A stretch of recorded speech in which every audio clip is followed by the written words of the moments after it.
Des lits vides, un centre de soins à l'arrêt. Le centre de traitement de la drépanocytose à Kinshasa est touché de plein fouet par la grève des médecins.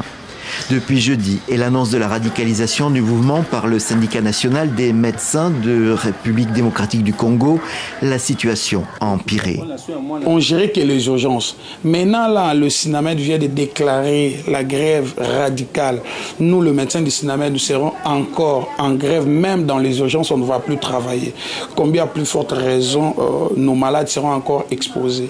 Et surtout, nous, ici, nous prenons en charge les drépanocytaires. C'est l'unique centre étatique, l'unique centre de l'État qui prenne en charge les drépanocytaires. La drépanocytose est une grave maladie du sang, une forme d'anémie qui peut être fatale et se manifeste souvent dès l'enfance, d'où l'importance d'un bon accueil hospitalier.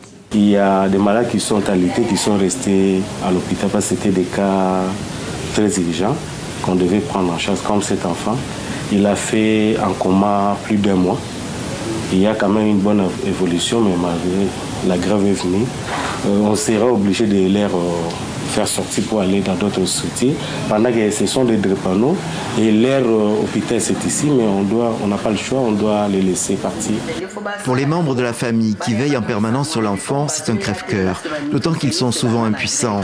Ainsi, Mamie Pelé Mpoko s'inquiète. L'enfant malade doit être alimenté par une sonde, mais les nutritionnistes sont en grève. Cela fait 3 jours qu'il n'a pas mangé.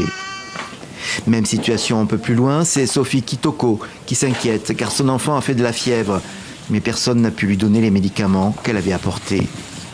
Que l'État réponde aux revendications des médecins, qu'il les paye pour que la grève soit suspendue, parce que les enfants ne sont pas pris en charge à cause de cette grève.